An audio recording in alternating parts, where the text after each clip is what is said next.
discuss the conversation. They pointed with elevator music and the message, "This space is not available." And then there was a tweet from Elon Musk saying there appears to have been a massive denial of service attack working on shutting it down. The communication followed up saying that the system had been tested, and then reported to the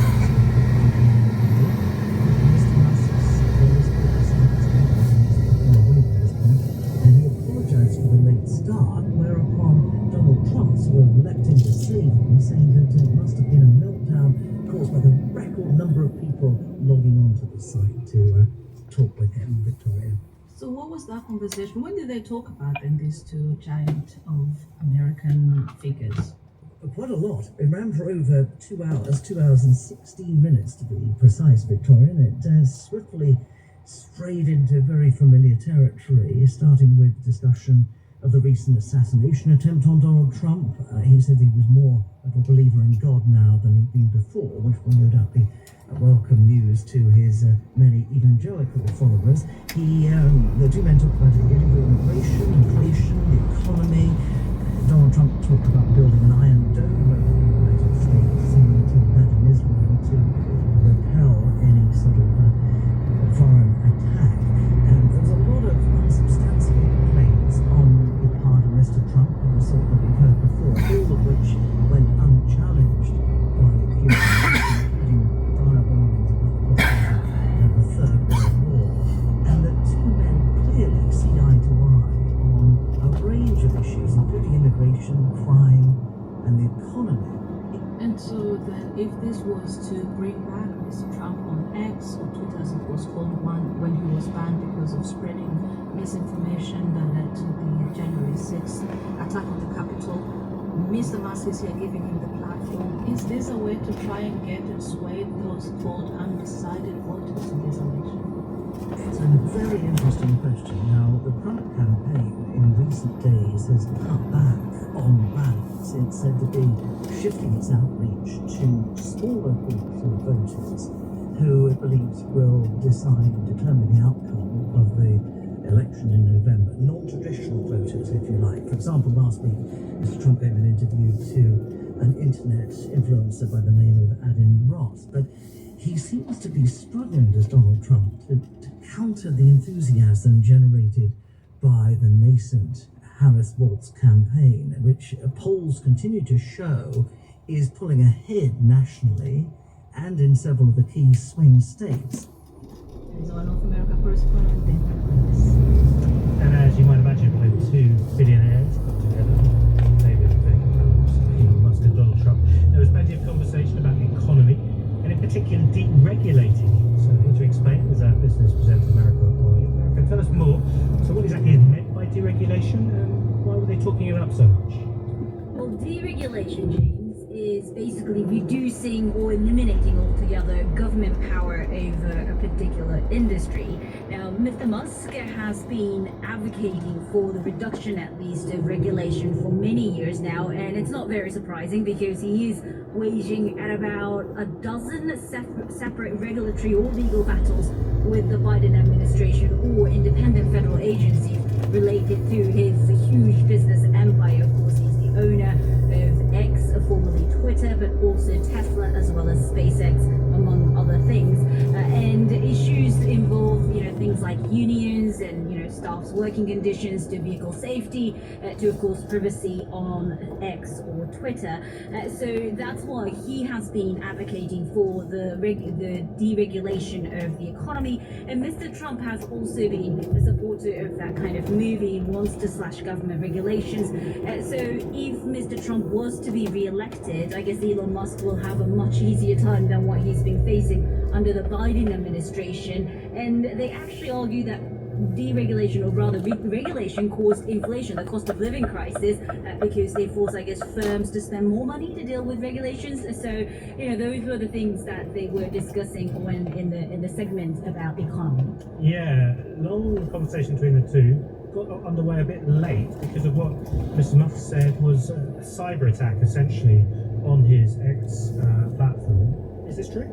Well, we've been trying to speak to as many experts as possible about this, and one person that we've managed to speak to here in Singapore says that it's highly unlikely, because if it was really a DDoS attack, as Mr. Musk called it, it wouldn't just affect one chat, it would affect the whole site, and it seems to go with other experts who have been cited by other media organizations as well. We are still, trying to talk to other people who might think that it was a possibility, but so far it seems to be disputed, at least on social media as well.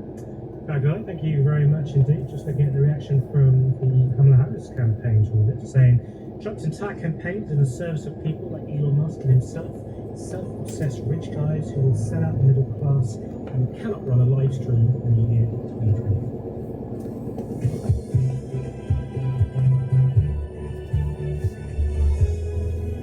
Indian doctors across several states have now gone on strike over the rape and murder of a young female medic. The 31-year-old's body was found bearing multiple injuries last week in a state-run hospital in Kolkata in the west of the country, where she was a resident doctor. Police have detained a man who worked at the victim's hospital. Demonstrations by doctors demanding better workplace security that initially began in Kolkata have now spread to other parts of the country. Let's now speak to Dr. Rajan Sharma, former president of the Indian Medical Association. Hello and welcome to Newsday, Dr. Sharma. And first and foremost, I want to just convey my condolences for the loss of a colleague. I wonder if you just might tell us what are the risks that doctors and nurses and medical personnel are coming face to face with in hospitals in India? First of all, thank you for your condolences. It is indeed a very sad and a shocking incident, and a huge discouragement for the medical fraternity who work day in and day out without any shifts also. The resident doctors don't take shifts, they work hours and hours, and to help the poor people and the needy. But this incident is right under the nose of the administration, and that also one of the volunteers who was working in the hospital and used to regular patient turn. And when interrogated, he had no remorse. He said that what I thought was right. And there are multiple factors which are happening in government and the setup. This total lack of security. Such incidents which cannot ensure safety of doctors, nurses, paramedical staff is a big blot on the healthcare infrastructure of the country. Government should immediately take steps, pass a bill on healthcare violence against healthcare professionals, which we have been demanding for since many years. And we will again be approaching them today. What kind of security measures are you demanding and asking for at hospitals? First of all, regulated traffic into the hospital.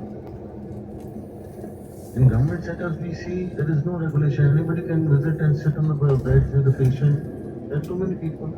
And then, when a patient gets critical, that area needs to be sanitized, because what we are seeing now is mob violence immediately takes over when an untoward incident like that happens. Suddenly, that has become a non-acceptable thing in this country. What did the man say that was the reason why? He says, I did what I did. I don't have any remorse. That's it. Dr. Sharma, thank you so much for your time, Dr. Rajan Sharma, former president of the Indian Medical Association, giving us the latest on that murder of a young doctor in the state of Kolkata. Easy on the BBC World Service, Rebecca Adams, here as well. Yes, thank you very much, James. Well, the Olympics might be over, but there's still plenty more happening in sport. And a bit of something to tell you about this morning, where the Dutch city of Rotterdam and The Hague were packed for the opening day of the Women's Tour de France, for the first time the race has started outside of its home country. More than 150 of the world's best riders, including many who've just finished competing at the Olympics, are racing in this event, which culminates on Sunday at the top of the iconic Alpe d'Huez climb. Well, Dutch cyclist Charlotte Kool won the opening stage, and there are two stages today. There's a short conventional one and an individual time trial in Rotterdam. Elsewhere, and over to Canada for some tennis, where world number 62 Alexei Popyrin got the biggest win of his career, winning the Montreal Masters. The Australian beat number 5 seed Andre Rublev in straight sets and got 3 top 10 wins on his way to claiming the title. And in the women's event, American Jessica Pegula successfully defended her title, beating compatriot Amanda Anisimova in 3 sets. Rebecca, thank you very much indeed. You're back in half an hour or so with a big interview. Yeah, absolutely. We've got loads going on this morning, James. Even though the Olympics is finished, there's still loads going on. Absolutely. All right, thank you very much indeed. I'm going to read you some of our reactions coming in from you listeners to Top Story, in particular, a conversation between Elon Musk and Donald Trump. Cyprian from Ghana says, this conversation between Musk and Trump won't change the fortunes of Harris. Such a desperate move. Gendry Bentu in South Sudan is calling for peace in the United States and a calmer climate between the Republican Party and the Democratic Party. Always glad to get your reactions in here on Newsday on the BBC World Service. And that's where we'll say goodbye to the World Service for now and start the day here on BBC Radio 4. Hello, Tom Sanders with you this morning on Tuesday the 13th of August. It's the birthday of radio presenter Stuart Maconie, born on this date in 1961 in Weston, east of Liverpool, where the sun will rise today at 10 to 6 and set at 8:40. The shipping bulletin isn't too far off, then at 5:30, the latest news, sport and business. First though, let's take a look ahead to something dramatic this afternoon. Lifelines on BBC Radio 4. Hello, my name's Carrie. I'm with the ambulance service. What's your name? The award-winning high-pressure drama set in an ambulance control room. My patient has been on the floor for 26 hours. I need to know when you're coming. Dealing with life and death on the phone. I don't know how to deliver a baby. It's okay. I'll talk you through that bit. And keeping calm under pressure. Take the next call, please. We're well over time. Ambulance service. Is the patient breathing unconscious?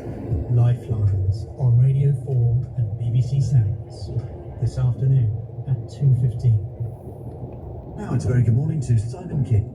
Simon, good morning, thank you. And now the shipping forecast issued by the Met Office on behalf of the Maritime and Coast Guard Agency at 05:05 on Tuesday the 13th of August.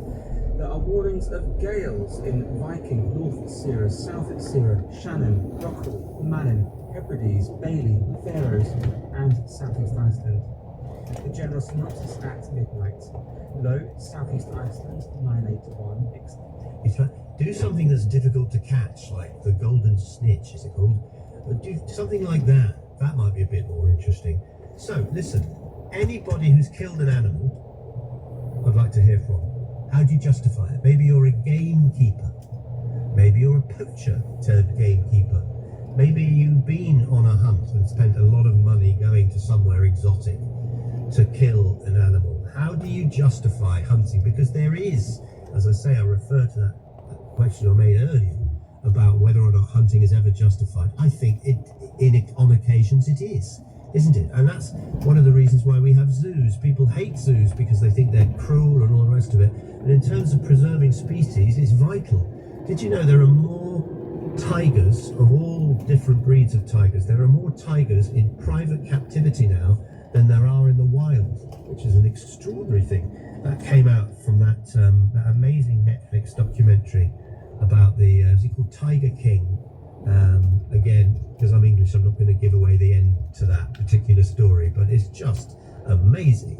It's absolutely amazing. So look, there's another, I'll tell you another example of where is hunting defensible. Okay, so in the Faroe Islands, which I think is owned by Denmark, every year they have a day when they kill, I can't remember, it's hundreds, but it's a lot of a certain type of whale. Is it a minke whale? I can't remember. And it's just horrible, the way that they kill these things. They herd them into a little shoal and then they kill them with all sorts of spiked instruments. But that cull, once a year, feeds the whole of the islands for the next year because they store it and all the rest of it. So is that justified? Is that not justified? Whaling. There's another thing that club seal culling. You know, when they club and there's a picture of a little seal with giant eyes, like the pussycat in Shrek. You know, the eyes go really sort of, oh no, it's a cat, isn't it? The eyes go really huge and everyone's sort of, oh, these little things. So, Niall says, do gamekeepers ever turn poacher? Niall, I don't know, but someone out there will, because they always do. I would like you to defend hunting. This is because the chair of Hunting Kind, it's a pro-fox hunting group, says he's built a legal case so that their organisation and hunters generally, this is a sort of fox hunters, has built a legal case to obtain the same protection as Roma travellers and the LGBTQ plus community. He says they've spent 3 years preparing a legal challenge that has now been reviewed by a human rights KC. We want to hear from anti-hunting people too. Maybe you've been part of a group that has got their way into a experimental laboratory where there are beagles. I don't think, we did this the other day, people were sending me pictures of beagles from the past, thankfully. I don't think it still goes on, in cages with their heads sticking out, and then a sort of oxygen mask that didn't give them oxygen, it just gave them nicotine, and then they would have cosmetics put in their eyes to see how the mice and things like that. So is it worse, I mean, is it any worse to kill a fox than it would be to kill, I don't know, a bee that's annoying you? I mean, it's like, what? The bigger the animal, the more outraged we get, don't we? So let's talk about, when is hunting ever justified? Here are the numbers. Give me a call now. I particularly want to hear from people who have been hunting, and maybe you've changed your mind about it. Maybe you used to be against it and now you're for it. 0345 6060 973 is the number. You can use that number for a WhatsApp message. You can text 84850 or ask Alexa to send a comment. So we want to hear from hunters, any form of hunting. Fox hunting, though, I'd like to hear from them particularly, okay? We also want to hear from anti-hunting people too, okay? Here's Mark in, beautiful Cromer, North Norfolk. Good morning.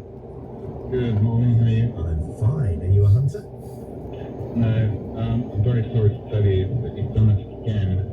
You've mixed up minke whales and pilot whales. There you go. I did say I think. So thank you very much. If I make a factual error, always correct me. So well done. So it's pilot whales that they eat in the Faroes. Okay. Right. You say here, you told my producer, it is justified occasionally, hunting. Well, yeah, the killing of animals, hunting is justified occasionally. For example, for survival, if you're out in the wild or something and you need food to survive, I suppose it's justified in that way. But any kind of killing of animals that involves cruelty